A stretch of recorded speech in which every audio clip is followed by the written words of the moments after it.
All right, we're taking a little break. And Quentin, you're going to explain your custom rear seats right now, storage.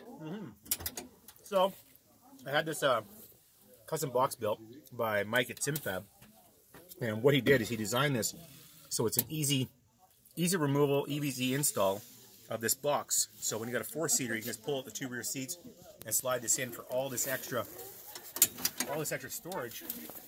And you know, it's quite nice having the lid open up towards the rear with your fuel jugs on it. Yeah, and it's going super deep. Look at it, it's all cut out right in there. And there's a cutout in the back you explained to make it fit in the seat post. To make it fit in the seat, so it's just a direct slide in, which is really quite nice.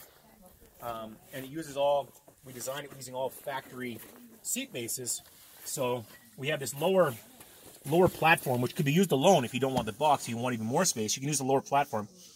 And it's mounted to the stock seat bases. Oh, wow. Yeah. So nothing has to be modified to put it in or out. Yeah, you can see this floor and everything. Yeah, so within 10 minutes, you can have it all 4 seats back in if you want, or you can have the box in, you know, however you want to run it. So you can have it with a box, or you can have it with just a platform if you're going to, like, carry, you know, a bunch of firewood. You want to put a generator in there? Or, you know, hunting gear or big bins. You got and it's not going to fall out because you got the doors, options, right? And you can strap her down. You can have this or you can have the fully enclosed box, which is all water resistant. You know, a nice locking latch. You know, all aluminum construction. Yeah, it's great. I just put the fuel in there on top. Had it coated in bed liner. Looks badass. You know, it's a lockable box. Now you can here's the belts for the back. Are they 4.2 at the back? These are just regular 2 points at the back. Okay. Which I maybe will update one day and run the same seats, these aftermarket seats, the Pro Armor seats. Oh, these are aftermarket seats. Yes, rather than I forgot. These stock seats are so uncomfortable, right? They're like plastic buckets. Oh, they're terrible seats. Okay, what about the seat belts? Did you buy those too? Yeah, these are Pro Armor seat belts as well. These are the 4-point Pro Armor seat belts. Yeah, I think they're the 3-inch. They're really good. They hang on. Oh, there's the storage up here. Yeah, there's a little thing for your pocket, you know, or if you want to put like a phone almost or whatever. Yeah, that's a good idea. It's just hard to get in and out when you have a helmet on because you can't like look down and see. Yeah, it makes it hard to see that way. You got to get used to it. Yeah. You know, and then of course you got the full doors, the full aluminum doors. Oh yeah, those are aftermarket as well, guys. And then the rig gear. Hey, you got them in the back too. I didn't notice that. And they got knee pads in there as well, plus the bins. Oh wow. Yeah. You know, and then the front doors have them upper and lower. Right, so you got tons of storage in your doors. Wow, knee pad built in for your knees. You know what they look like? They look like rackets. Yeah, they do look like rackets. Yeah. You got some rackets in there. Yeah. Bring your tennis rackets. We're ready to play. And then I extended the Polaris makes factory extra wide front fenders. So the stock fenders are only like this wide. So you're adding like an extra 3 to 4 inches. Really? Of width. See, nobody would know this unless you ask you or they know the. Right. So it really helps a lot because with the stock fenders, you're getting it in your face. With these, you know, it's just coming down here. It looks super great too. Yeah. And now, is your track wider as well? Yes, because I've got 2-inch spacers on each wheel. On the wheels. On the wheels to give it a little bit more width. And the offset of the rim is a 5+3. Can you see the spacers at all? You probably can see the spacers through. From the outside? Yeah, you can see them through here, through the wheel. You can see the 2-inch spacer in there. Oh, yeah. Okay. Right? Just straight up aluminum. Yeah, just straight up aluminum spacer. You bought that or machined it? No, you just buy those. Here's those at Max. Corners. So what's this tire size? 30-inch tire, 30 by 10. Yeah. Yeah. Now stock shocks. Stock shocks. Not stock dampening, valving right now. Yeah, all stock suspension basically. Okay, that was something you're thinking about, you know, an investment. I'm really thinking about going towards the Z Brothers. They make a dual rate spring kit, which is nice because Polaris, yes, it's a dual spring system, but it's not true dual rate because there's no crossover ring. And that's your preload just crushing it completely. Yeah, down. it's completely crushed out. So it's doing absolutely nothing. It's just a spacer now, essentially. Well, what you've done with the preload, like to inform people, I've done the same on the Miata. If you don't have ride height adjustment, essentially on your street bike or whatever, you can't adjust it, right? Or you've got to use the preload. So yeah, you're using the preload, which is the spines, and preloading the spring, and it's just raising the whole height of the vehicle. The whole vehicle. It doesn't affect the spring rate. Yeah. Because it just doesn't matter what it's compressed to. The spring rate stays the same. Yeah, because the preload's already compressed. Yeah. Yeah, so I did the same in the Miata, you know, get my extra inch, but still not enough. Yeah. What else is going on? The hitch is after. Well, we got, you know, this is factory winch. These are factory bumpers Factory winch comes with these, okay. Yeah, rigid lighting. So we got the rigid 10-inch, the D2s, the 30-inch curved at the top. There's the D2 guys. Yeah. 30-inch rigid at the top. And the roof, of course, the whole bar. Well, the whole is a Cageworks. It's a Cageworks cage that I ordered unassembled, and then I had Mike from SimFab assemble it, which allowed me to add 2 additional bars onto the rear to mount the speakers.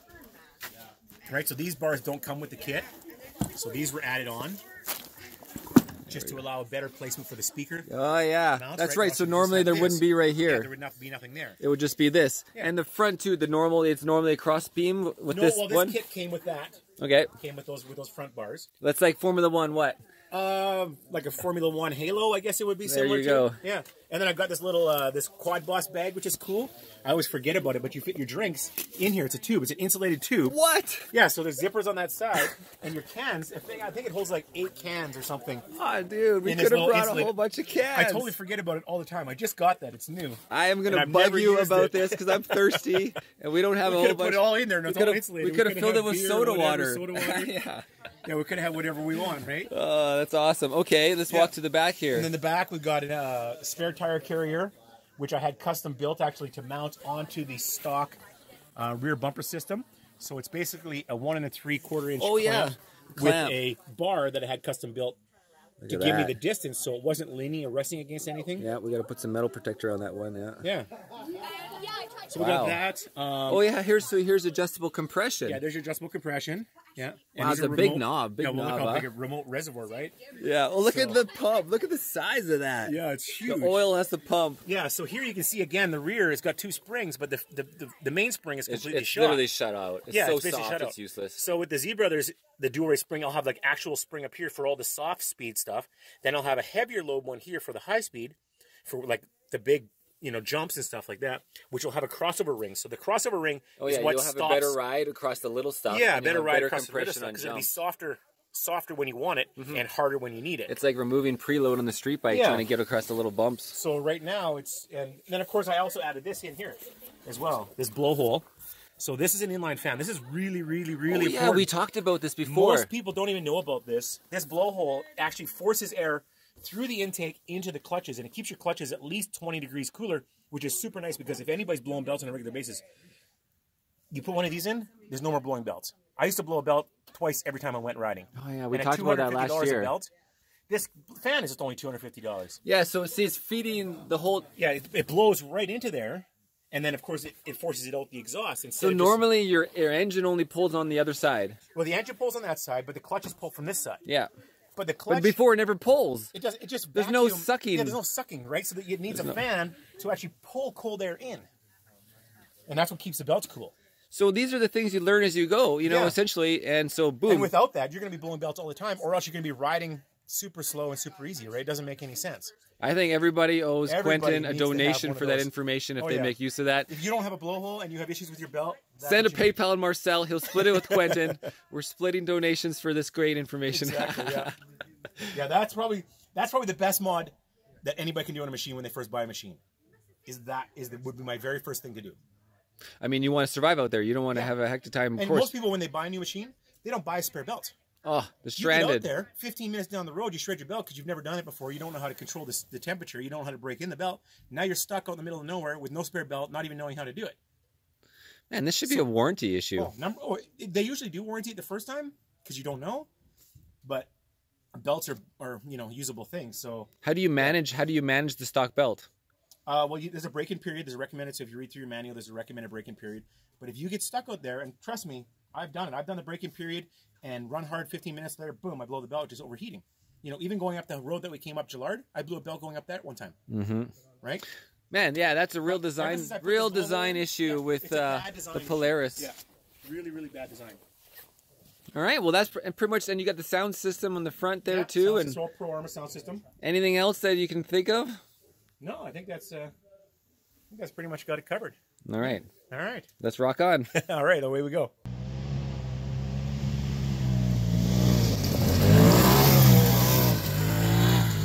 here we are back again talking about the Polaris RZR.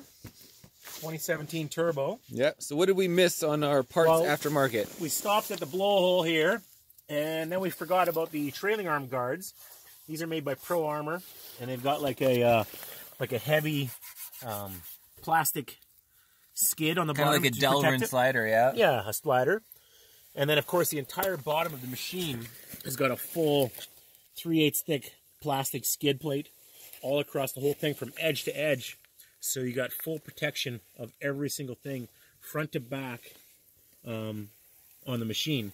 I believe it's like a 4-piece system that starts from the back and then overlaps like a tongue and groove so that it can't get hooked. So as you're going forward on something, it couldn't hook and tear it off.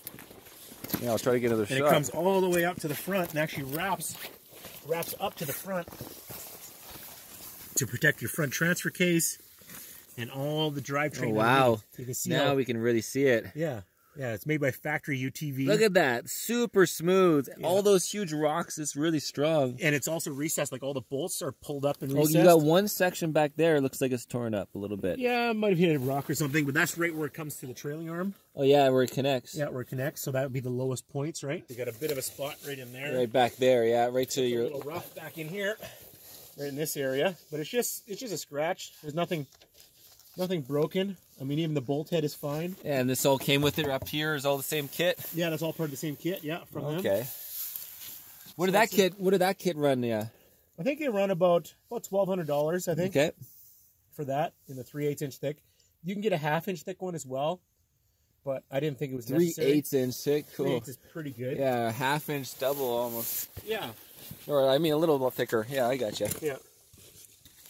Okay, what else did we miss? And then we got the rock sliders along the edge of the machine here. Oh, those aren't stock? That's not stock. Yeah, so those are aftermarket as well. They've been added on. Wow, there's a lot of things that they should come with that you've put on. Yeah, I mean, basically everything I put on is what I feel a machine needs if you're going to use it, you know. Yeah, you're not worried about scratching it. Like you're using it to use it like a dirt bike. It's going to get... to use it, yeah. Yeah. So as its purpose. It's purpose-built.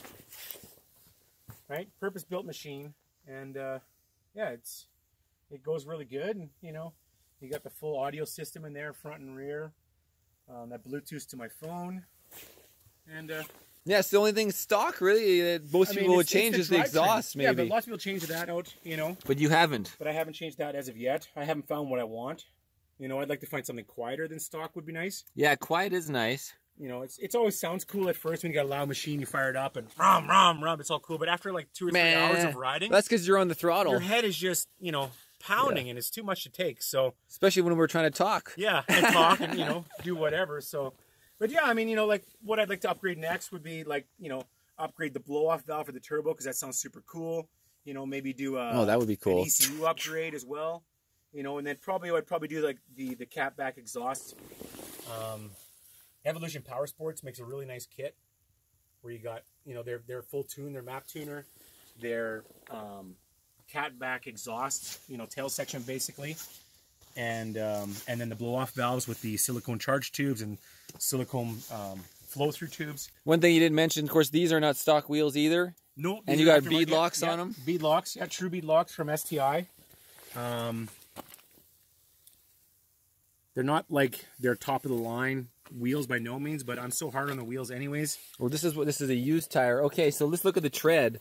You see how there's 1 block, 2 block, and then there's like a barely nothing there, like a third of a block. Yeah, almost nothing on this one. And then let's look at the new version. He put new ones on the rear. You can see how much higher. Yeah, there's literally the third. It's the same as the other block almost. Yeah. Versus the. So you're always wearing out the rears. You buy new, you put new, just like the Miata, right? I'm always every year 2 new rears, right? Yeah. Move the other ones to the front. You can see that it's worn down in the top block. Yeah, the top block's almost completely gone.